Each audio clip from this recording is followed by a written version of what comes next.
नाजरीन, मैं हूँ आपका होस्ट अयाज मंदोखेल और आप देख रहा है या स्पीक्स ऑफिशियल यूट्यूब चैनल। नाजरीन, आज की व्लॉग रिपोर्ट में बात करेंगे एक ऐसे दिन के बारे में जो हर साल दुनिया भर में अवामी नुमाइंदगी, शफाफियत और कानून की हुक्मरानी याद दिलाता है, यानी वर्ल्ड डेमोक्रेसी डे। आज की व्लॉग में हम जानेंगे कि इस दिन की तारीख, इसका पैगाम, जमहूरियत के फवाइद और पाकिस्तान के अंदर जमहूरी सफ़र और इन लोगों की कुर्बानियों का जिक्र करेंगे जिन्होंने पाकिस्तान में जमहूरियत की बहाली के लिए कुर्बानियाँ दी हुई है। नाज़रीन, सबसे पहले मैं पस मंज़र में जाऊँगा। सन 2007 में अक़वाम मुत्तहिदा की जानिब से ये ऐलान किया गया कि दुनिया भर में हर साल 15 सितंबर को यौम जमहूरियत या इंटरनेशनल डे ऑफ डेमोक्रेसी मनाया जाएगा। नाज़रीन, दुनिया के मुख्तलिफ हिस्सों में जमहूरियत जो है मुख्तलिफ शक्लों में वजूद रखता है, यानी कई ममालिक में पार्लिमानी निज़ाम में हुकूमतें होती हैं, कई में सदारती निज़ाम में हुकूमती होती हैं। अगर हम दुनिया में सबसे बड़ी जमहूरियत की बात की जाए, जैसा भारत, फिर अमेरिका, बरतानिया, जापान वगैरह, सब ने अपनी अपनी मिसालें कायम की हुई है जिनसे अवामी शमूलियत और एहतसाब के जो उमूमी उसूल है वो सामने आते हैं।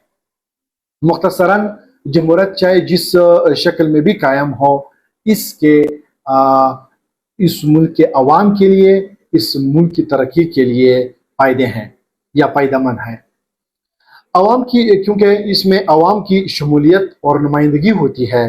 हुक्मरान जो है अवाम को जवाबदेह होते हैं क्योंकि वो अवाम की वोटों से मुंतखब होकर असम्बलियों तक पहुँचते हैं। इस वजह से वो अवाम को जवाबदेह होते हैं। फ्रीडम ऑफ स्पीच पे पाबंदी नहीं होती, जो इंसानी हकूक़ है इन्हें तहफ़्फ़ुज़ हासिल होता है। जो पॉलिसियाँ गवर्नमेंट बनाती है इसमें अवामी आरा शामिल होती है। अगर पाकिस्तान के पर्सपेक्टिव से बात की जाए, क्या में पाकिस्तान के बाद पाकिस्तान में जो जमहूरियत का सफ़र है ये बहुत पेचीदा है, क्योंकि कई आईनी अदवार भी आए हैं और मुश्किलात भी आए हैं। वक्तन फ़वक्तन पाकिस्तान में ऐसे अदवार भी आए हैं जिसमें जमहूरियत डिरील हुआ है, यानी मार्शल लॉज लगे हैं, चाहे वो जनरल अयूब खान की शक्ल में हो या जनरल याह्या खान की अमरीत हो या फिर 77 में जनरल ज़िया-उल-हक का मार्शल लॉ हो या जनरल परवेज़ मुशर्रफ का इमरजेंसी हो।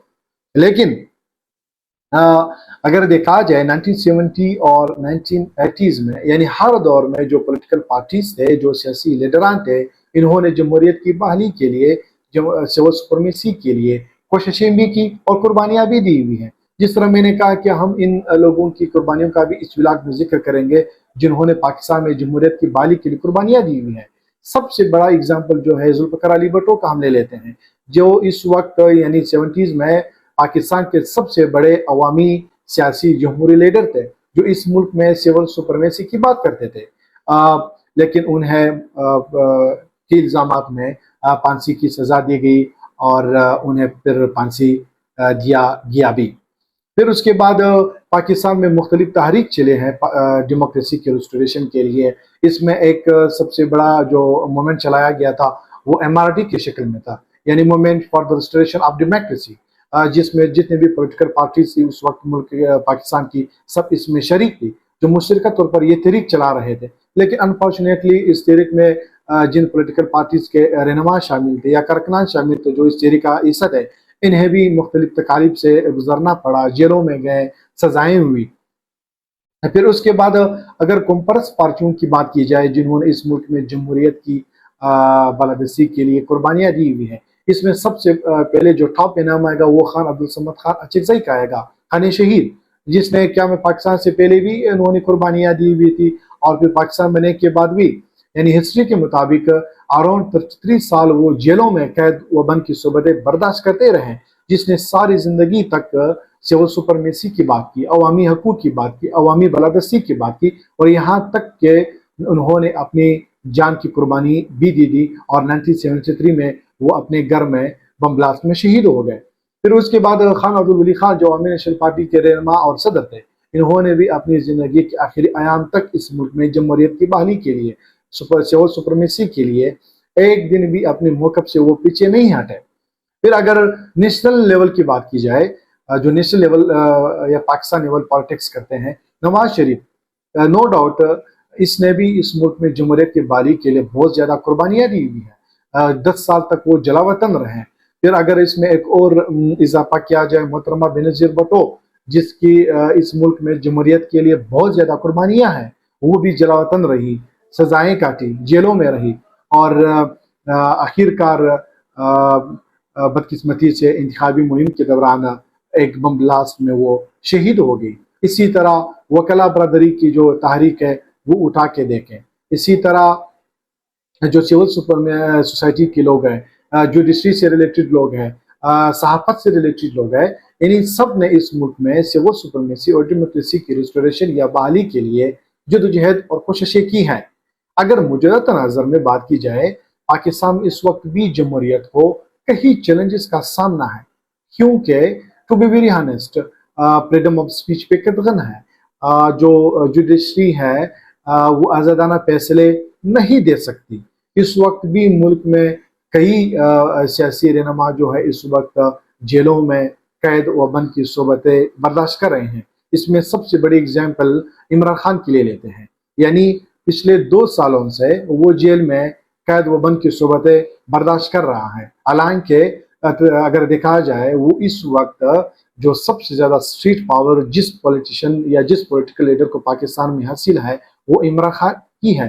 عمران خان کی جو پولیٹیکل یا اس کا جو نظریہ ہے، اسے ہر کوئی ہزار یا لاکھ اختلاف کر سکتے ہیں، لیکن اس وقت وہ جو قربانی دے رہا ہے، ہمیں ایکسپٹ کرنا ہوگا کہ عمران خان اس وقت اس ملک میں جمہوریت کی بحالی کے لیے بہت بڑی قربانی وہ دے رہے ہیں۔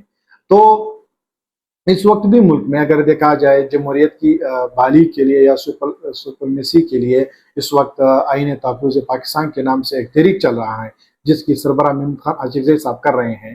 وہ بھی یہی بات کرتے ہیں کہ ہم ملک میں سول سپرمیسی چاہتے ہیں، ڈیموکریسی کی بحالی چاہتے ہیں، فریڈم آف سپیچ پہ جو قدغن ہے یا جوڈیشری کی جو آزادانہ فیصلے نہیں دے سکتے، ہم چاہتے ہیں کہ ملک میں ایک ٹرو ڈیموکریسی بحال ہو۔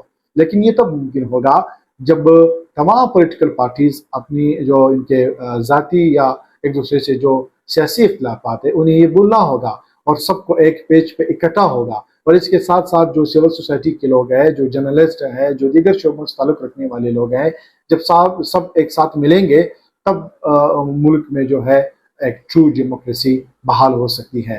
اور جو دنیا میں انٹرنیشنل ڈے آف ڈیموکریسی جو منایا جا رہا ہے، اس کا پیغام بھی یہی ہے، اس کا میسج بھی یہی ہے کہ دنیا میں سپرمیسی ہوگی، عوامی حقوق کو تحفظ حاصل ہوگا تو دنیا ترقی بھی کرے گی، دنیا میں امن بھی قائم ہوگا، اور لوگوں کے مسائل جو ہے وہ بھی حل ہوں گے۔